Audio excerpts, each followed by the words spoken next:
When we first moved to Hampton-Pinckney, there were a lot of young couples here with small children. We raised our little ones, we raised our babies together. We walked around the corner and around the street and around the block with their strollers. Had an absolutely wonderful time raising our kids. And then they began to grow up. They went to high school, went off to college. You could always tell on Pinckney Street, particularly when it was a holiday season, because all of a sudden there were cars up and down the street as all the college students came home. The children grew up. They moved away, had children of their own. They bring the grandchildren back, which we absolutely love. And some of the people have gone to retirement areas and so forth, so we have homes on the market, and young people are buying them. So it's coming back to the neighborhood it was when I moved in over 20 years ago. We have young people who are having babies and taking their babies out for walks around the street. And it's just kind of wonderful because we're like one big happy family. We've got the grandparent age, and then we have the young people. It's just a lot of fun. At any given time, the number of families with small children has always been rather great. I know when our children were young, there were 38 children on the unit block of Pinckney Street. Most of those kids are now college age or older, and some of us are grandparents. So it's a situation where people have grown up in the neighborhood and have some real strong memories about what kind of a place this really is. And I think that's always an important feature. You can talk to your neighbors about the fact that your kid is playing volleyball in the high school team, or how they're doing in college, or invite people to the wedding that's occurring of somebody who grew up on the street.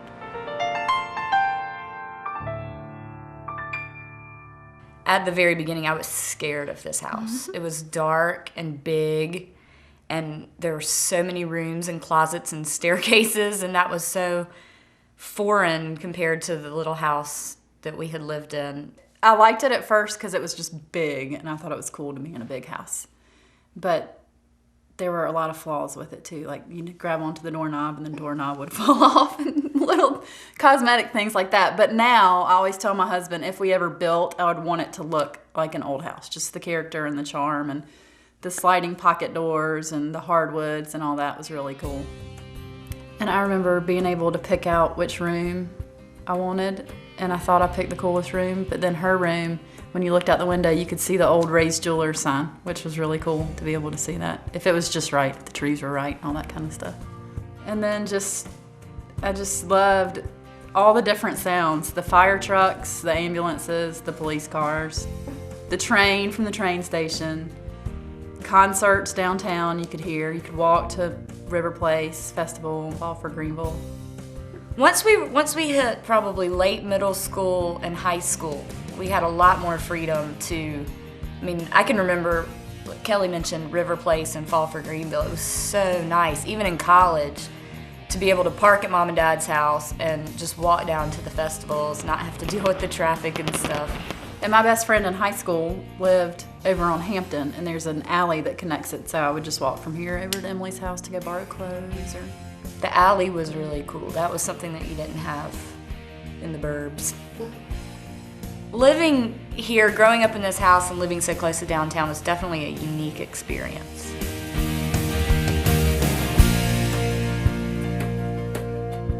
The area known as Hampton-Pinckney was purchased in 1815 by Vardry McBee, one of our founding fathers here in Greenville. Many of the homes that are here now date back to the 1890s. There's so many wonderful secrets about some of these houses, but I can't tell them all. It's no wonder, with all of the history that we have, the interesting architecture, and just the remnants from the 19th and 20th centuries, that the Hampton-Pinckney area was named to the Historic Register in 1977. Now, we have an expert in the neighborhood who really knows. He has really dug in and delved into the houses, the owners, the construction, and so forth. We're going to join Robert Benedict and let him tell us a little bit more about the history of Hampton-Pinckney.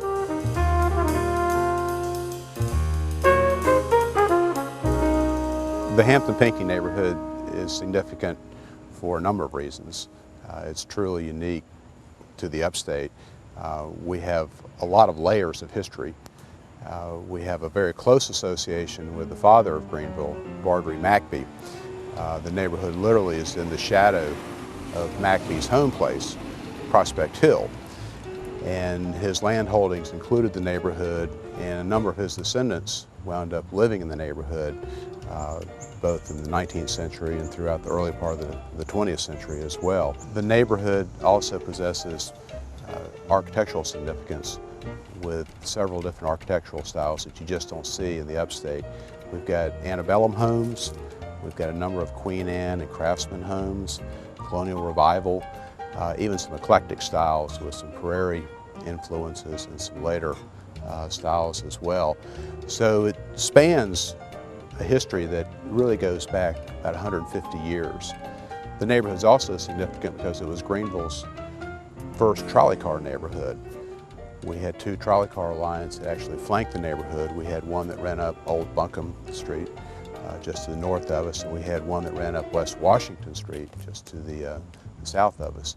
A number of people who were associated with the streetcars and also the railroad. We had the railroad station just down the road from us, also lived in the neighborhood.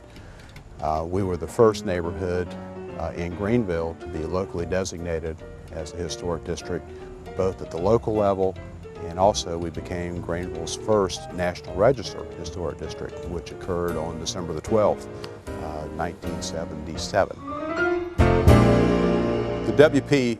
McBee House was actually built in 1846 and is one of the two oldest houses in the neighborhood. The house has been altered somewhat. It became more of a craftsman style home in the early part of the 1900s, but it was originally built as a Greek Revival cottage. It's very distinctive and still has some of the detailing of the Greek Revival period.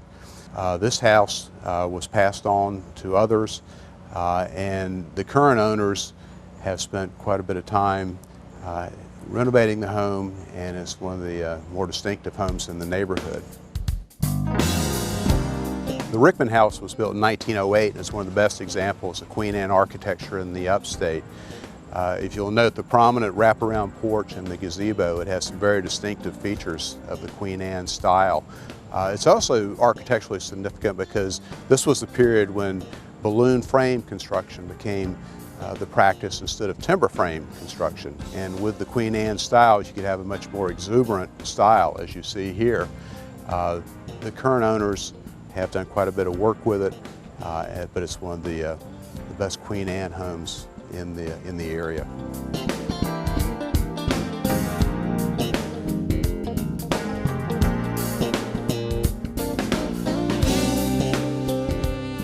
This is the O.P. Earl House, 18 Pinckney Street. It was built in 1908 and is a colonial revival house which features a Dutch gambrel roof and also has some small Tuscan columns on the front porch. It was originally inhabited by the family of O. Perry Earl Sr., who owned a pharmacy on Main Street. Dr. Earl, his brother, happened to live across the street at 9 Pinckney Street, and both were relatives of Elias Earl, the famous Greenville pioneer known as the builder of the Great Wagon Road that connected Tennessee to South Carolina. This is 309 Hampton Avenue, the Gear Mann House. It's one of several lots that T.Q. Donaldson purchased from the descendants of Vardry McBee, and he developed the homes along Hampton Avenue. Now, Hampton Avenue was originally known as West Street. It was later named Highland Avenue in 1890, and then subsequently was even named Hampton Avenue in honor of Wade Hampton in the early 1900s. The Gear Mann House is named after a former mayor of Greenville and is architecturally significant because it's also an excellent example of Queen Anne architecture. What's unique about it, if you had seen this house about 15 years ago, it would have been covered in asphalt shingles and would not have had any of the porch detailing that you see today. The owners did find some of the balusters from the porch and some of the spindle work in a storage shed in the back, and they were able to replicate the porch detailing.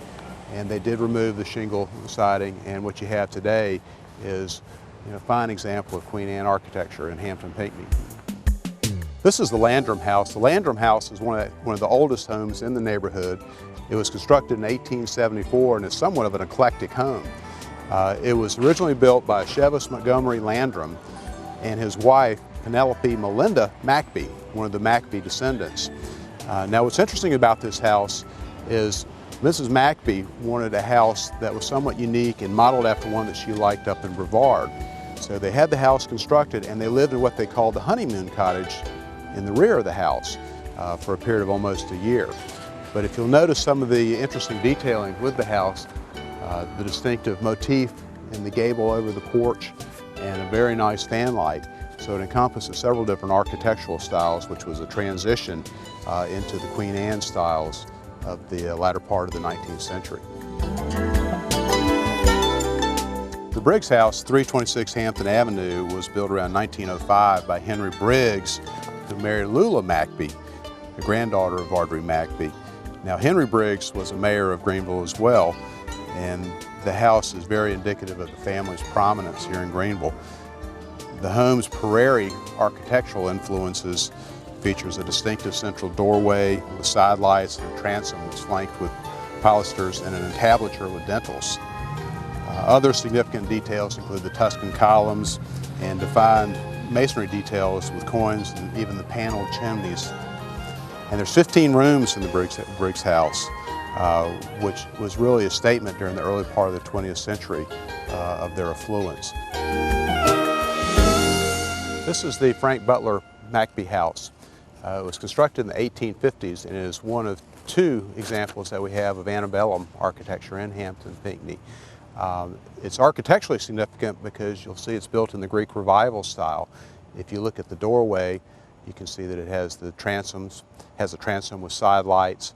It also has with the windows kind of a classic Greek Revival style, which are called 6/6 windows, 6 panes over 6 panes. The neighborhood's special because it's really the people that live here. I mean, the folks come from a wide range of backgrounds, but everybody has something in common. In many respects, we're almost an island where we are, and it draws us closer. And many of the families that have come here have visited a lot of neighborhoods when they've decided to relocate to Greenville, but after spending some time in the neighborhood and walking along the sidewalks, they've realized this is a special place.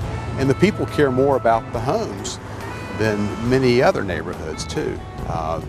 Folks have lived in 1, 2, in some instances even 3 different houses in the neighborhood, and people take have a special sense of pride with the fact they've been able to rehabilitate these homes and bring them back.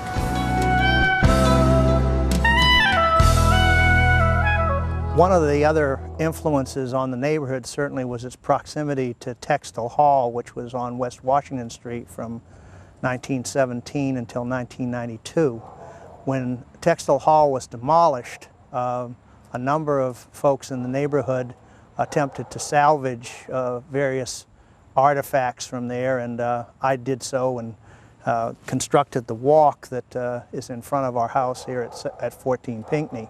A number of the bricks that were salvaged were stamped according to the location where they were manufactured, and in the walk are ones that came from Birmingham, Alabama, Chattanooga, Tennessee, and Augusta, Georgia.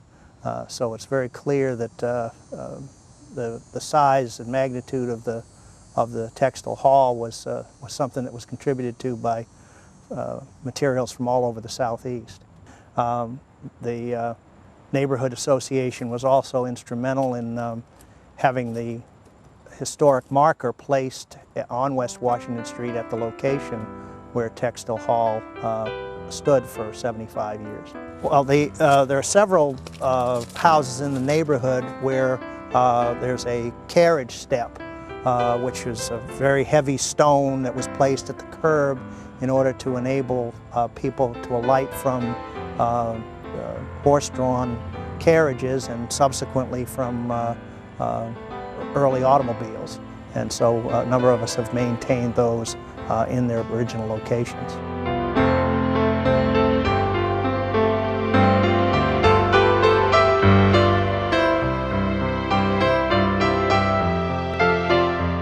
Don't go away, we're going to take a quick break, but when we come back we're going to hear from some seasoned citizens of the Hampton-Pinckney area, and you don't want to miss this.